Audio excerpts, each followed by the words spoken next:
ഈ ലോകത്തിന് കഴിഞ്ഞ ഒരു ദശകത്തിനുള്ളിൽ വലിയ മാറ്റമാണ് സംഭവിച്ചത്.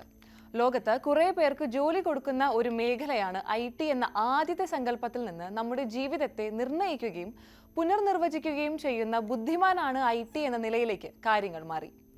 ഇന്ന് ഞാനാണോ ആർട്ടിഫിഷ്യൽ ഇന്റലിജൻസ് ആണോ കേമം എന്ന ചോദ്യത്തിന് ഉത്തരം പെട്ടെന്ന് പറയുക അത്ര എളുപ്പമല്ല. എല്ലാ കാര്യത്തിലും അല്ലെങ്കിലും എന്നേക്കാൾ കേമമാണ് AI എന്ന് ചുരുക്കി നമ്മൾ വിളിക്കുന്ന ആർട്ടിഫിഷ്യൽ ഇന്റലിജൻസ് അഥവാ നിർമ്മിത ബുദ്ധി. എനിക്കൊരു മെയിൽ അയക്കണം, അത് ഓഫീസിലേക്കാകാം, കൂട്ടുകാരിക്കാകാം, അല്ലെങ്കിൽ ഒരു ജോലിക്ക് അപേക്ഷിക്കാനാകാം.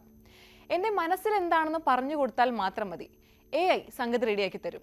ഇനി അത് ഇഷ്ടപ്പെട്ടില്ലെങ്കിൽ ഇഷ്ടപ്പെടുവോളം തിരുത്തിക്കൊണ്ടിരിക്കുകയും ചെയ്യാം.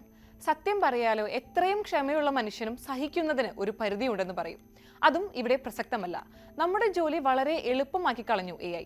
വേറൊരു തരത്തിൽ പലരുടെയും ജോലി ഇല്ലാതാക്കി കളയുകയും ചെയ്തു. അതിനെക്കുറിച്ചല്ല നമ്മൾ പറഞ്ഞു വരുന്നത്. AI കൊണ്ടുള്ള വലിയൊരു ആശങ്കയെയും ഭീഷണിയെയും കുറിച്ചാണ്. നിങ്ങൾക്കറിയാമോ, ഈ AI നമ്മുടെ പരിസ്ഥിതി നാശത്തിന് കാരണമാകുന്ന പ്രധാന സംഗതികളിലൊന്നാണ്. കേട്ടിട്ട് എന്നെ നോക്കി ഒരു പോയെ എന്ന് പറയാൻ വരട്ടെ.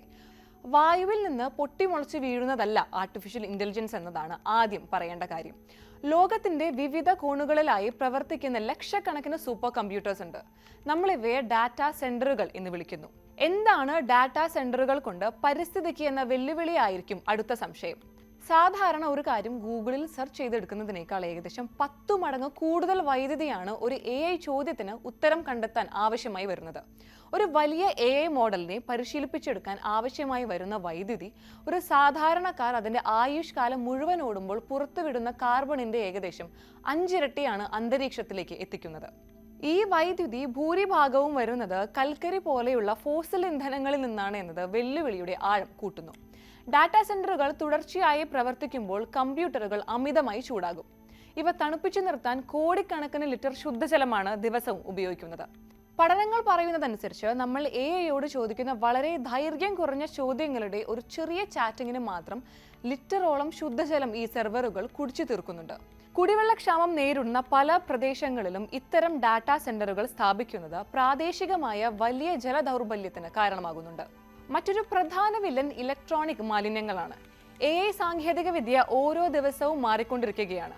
പുതിയതും വേഗതയേറിയതുമായ AI പ്രൊസസ്സറുകൾ വിപണിയിൽ വരുമ്പോൾ പഴയ ഹാർഡ്വെയറുകൾ പെട്ടെന്ന് തന്നെ മാറ്റപ്പെടുന്നു. സാധാരണ കമ്പ്യൂട്ടറുകളേക്കാൾ വേഗത്തിലാണ് AI സെർവറുകൾ കാലഹരണപ്പെടുന്നത്. ഇത് ലോകമെമ്പാടും ദശലക്ഷക്കണക്കിന് ടൺ E-വേസ്റ്റ് രൂപപ്പെടാൻ കാരണമാകുന്നു. ഇവ ശരിയായ രീതിയിൽ റീസൈക്കിൾ ചെയ്യാത്ത പക്ഷം മണ്ണും ജലസ്രോതസ്സുകളും കടുത്ത വിഷമയമാകാൻ ഇത് ഇടയാക്കും. എന്നാൽ AI പ്രകൃതിയുടെ പൂർണ്ണ ശത്രുവാണെന്ന് നമുക്ക് പറയാൻ കഴിയില്ല.